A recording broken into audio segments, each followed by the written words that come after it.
नमस्कार दोस्तों, आप लोगों के पूछे गए कुछ 4 अहम सवालों के जवाब आज मैं आपको इस एपिसोड में देने वाला हूं। उन 4 सवालों के बारे में अगर बात करें तो वो कुछ इस तरह से होंगे कि कुछ लोगों को ऐसा लगता है कि मैं लोगों को आईआरसीटीसी का एजेंट बना के उनकी ज़िंदगियां बर्बाद कर रहा हूं। दरअसल इस बारे में मैं अच्छे से आपको डिस्क्राइब करूंगा। पिछली वीडियो की बात है, उस वीडियो में मैंने क्या सारी बातें कही थी उसके बारे में शॉर्टकट में आपको बताऊँगा। अच्छा, दूसरा जो है दोस्तों कि आप अपने दोस्त, रिश्तेदार या किसी अजनबी का भी टिकट अपनी आईडी में बुक कर सकते हो। इसके लिए एक छोटा सा कंडीशन है, मैंने हमेशा से मना किया है लेकिन एक छोटा सा कंडीशन है जो मैं आप सबको इस एपिसोड में बताऊंगा। तीसरा जो दोस्तों, मैंने एक बाबा के बारे में कुछ अपशब्द कहे थे, हालांकि मैं अपने हिसाब से गलत नहीं हूं, तो इस बारे में थोड़ा अच्छे से डिस्क्राइब करूंगा। और चौथा सवाल है, कुछ लोगों को ऐसा लगता है कि मैं आसानी से कंफर्म तत्काल टिकट बुक कर लेता हूं, उसके पीछे की सच्चाई आपको इस एपिसोड में बताने वाला हूं।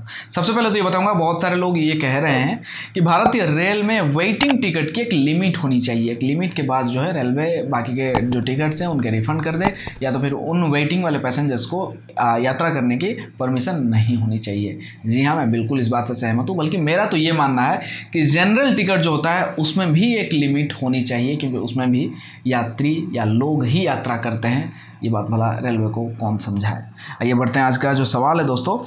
नारायण मौर्य कहते हैं, क्यों किसी की ज़िंदगी बर्बाद कर रहे हैं, मत राय दो एजेंट बनने की, चाय समोसा बेच के एजेंट से ज़्यादा कमाई है, वगैरह वगैरह इन्होंने कही है। तो सबसे पहले तो मैं बताना चाहूँगा, पिछले वीडियो में मैंने आप सबसे कहा था, सबसे पहले मैंने उस वीडियो में कहा था कि आपको आईआरसीटीसी एजेंट कैसे बनना है बिना फ्रॉड का शिकार हुए। कुछ लोग आईआरसीटीसी एजेंट बनने की कोशिश में पैसे अपना गंवा देते हैं फ्रॉड्स के हाथों में। तो आपको सही रास्ता मैंने बताया, उसके बाद मैंने बताया कि लोगों को ऐसा लगता है कि आईआरसीटीसी का एजेंट बनने के बाद लाखों रुपए महीने के आप कमा सकते हो, तो असल में ऐसा नहीं है।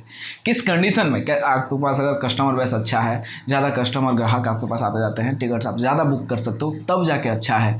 और सारी टर्म एंड कंडीशंस को मैंने बताया था। मैंने यहाँ तक ये भी कही थी कि 10, 12, 8 अगर दिन भर में आप टिकट बुक कर लेते हो देन आप सोच सकते हो, वरना मुझे नहीं लगता कि आपको कुछ बहुत ज़्यादा फायदा है। तो मैंने एजेंट बनने की राय नहीं दी है, मैंने सिर्फ फैक्ट और सच जो है वो बताया है। बढ़ते हैं दूसरे सवाल की तरफ। एसएस चौहान जो जानना चाहते हैं क्या वो अपने दोस्त की टिकट अपनी आईडी में बुक कर सकते हैं। तो जी हाँ, आप बेफिक्र होकर कर सकते हो, लेकिन इसके लिए एक छोटा सा कंडीशन है। और यहाँ सिर्फ दोस्त, रिश्तेदार नहीं बल्कि किसी अजनबी का भी आप कर सकते हो। शर्त यही है कि आप अगर साथ में ट्रेवल कर रहे हो, यात्रा कर रहे हो, तो आप अपने साथ बाकी जो लोग हैं उनको ले जा सकते हो। ज़रूरी नहीं है कि वो आपके परिवार के ही लोग होंगे, वो आपके दोस्त, यार, प्यार या फिर कोई भी हो सकता है। इसमें कोई प्रॉब्लम नहीं होगा क्योंकि आप उनके साथ ट्रैवल कर रहे हो। अगला सवाल है दीपक कुमार का, जो कहते हैं, डियर जिलीत भाई, मैं आपका रेगुलर व्यूअर फॉलोअर हूं, लेकिन आपने आज बहुत ही बड़ी गलत बात कर दी, बहुत ही गलत आपने बोला। ये अजय प्रताप जो है वो गांव का ही है जिसने अपने प्रोफेशन के लिए चुना था, इसमें बाबा जी का कोई काम नहीं। रही बात हमारे गुरुदेव और बाबा जी के लिए, तो एक बार यहाँ जा कर के पधारो, समझो, उसके बाद कुछ धर्म पर ज्ञान देना। मैं इस बात से सहमत हूँ कि आज तक हिंदू धर्म में बहुत बाबा हुए जो फ्रॉड थे, लेकिन ये बिल्कुल यूनिक है और ये बोलने की बात नहीं है। आप जाकर खुद एक्सपीरियंस करो तब कुछ कहना। पहले तो मैं आपसे या आपके जैसे लोगों से माफ़ी चाहूँगा जिनके मन में इतनी विश्वास है बाबा को लेकर। देखिए, सबसे पहली चीज़ है कि मैंने उनके बारे में जो भी बातें कही थी वो मैंने ऐसे ही मन से नहीं कहा था। मैंने उनकी हिस्ट्री जो है वो खंगाली थी, वो कैसे थे, कब, कहाँ से, किस तरह से उनकी जो जर्नी रही है लाइफ की, उस बारे में। इसलिए मैंने उनके लिए क्रिमिनल वर्ड यूज़ किया था।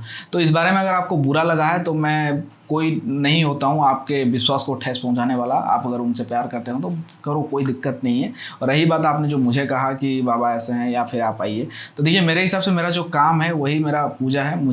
मैं अगर सही हूँ तो मुझे ऐसा नहीं लगता है कि मुझे किसी मंदिर या मस्जिद जाने की ज़रूरत है। मैं अपनी जगह सही हूँ, मैं अपने काम से प्यार करता हूँ, तो बस वही मेरी पूजा है। आप इतने सारे लोगों का प्यार मेरे साथ है तो मुझे किसी और कोई चीज़ की ज़रूरत नहीं है। बाकी आपके विश्वास को ठेस पहुँचाई मैंने, तो उसके लिए मैं फिर से एक बार आप सभी से माफ़ी चाहूँगा। दोस्तों, अगला सवाल है PS सिर्फ लिखा हुआ है। वो कहते हैं, भाई जितने आसानी से बोल रहे हो उतना आसान नहीं है ट्रैवल करना, मजबूरी में एक्स्ट्रा अमाउंट देना होता है तत्काल टिकट बुक करने के लिए। तो बताना चाहूँगा, मैंने एक वीडियो में कहा था कि तत्काल टिकट की मजबूरी आपकी इतनी बड़ी मजबूरी नहीं हो सकती है कि आपको जेल जाना पड़े उसके लिए। जी हाँ, जिसके पास भी आप टिकट बुक करते हो ज़रा देख लो, सोच लो, समझ लो वो लीगल तरीके से टिकट बुक कर रहा है या फिर इलीगल तरीके से। कई बार यात्रियों को पता होता है कि वो जो है किसी इलीगल सॉफ्टवेयर का इस्तेमाल कर रहा है। और ऐसे जो लोग हैं वो आपसे दूरी बनाए रहते हैं, आपको सिर्फ व्हाट्सएप या कॉल के जरिए से ही आपसे कांटेक्ट करेंगे, पैसे वगैरह आपसे ले लिए, टिकट आपको दे दिए। कुछ तो देते ही नहीं है, फ्रॉड कर देते हैं यात्रियों के साथ। कुछ लोग जो है टिकट अगर दे भी देते हैं तो ऐसे में आपको जानना चाहिए, क्योंकि यहाँ पे फंसोगे, आपको यात्रा करना है तो फंसोगे आप। तो रेलवे एक्ट 143 लग गया तो भाग दौड़ आपकी करनी होगी, खुदा ना खास्ता आपको जो है अंदर भी जाना पड़ सकता है। तो इसलिए इन सब चीज़ों का ध्यान रखें। इतनी भी बड़ी मजबूरी आपकी नहीं हो सकती है टिकट की कि आपको जेल जाना पड़े, बस यही बात मैंने कही थी। दोस्तों मुझे लगता है आप लोगों के पूछे गए सवालों के जवाब मैंने सही दिया है। जो भी हो आपकी राय प्लीज़ कमेंट सेक्शन में मुझे कमेंट करें। बाकी फिलहाल दीजिए मुझे इजाज़त, फिर मिलते हैं एक और नई जानकारी के साथ। तब तक के लिए टेक केयर, बाय बाय।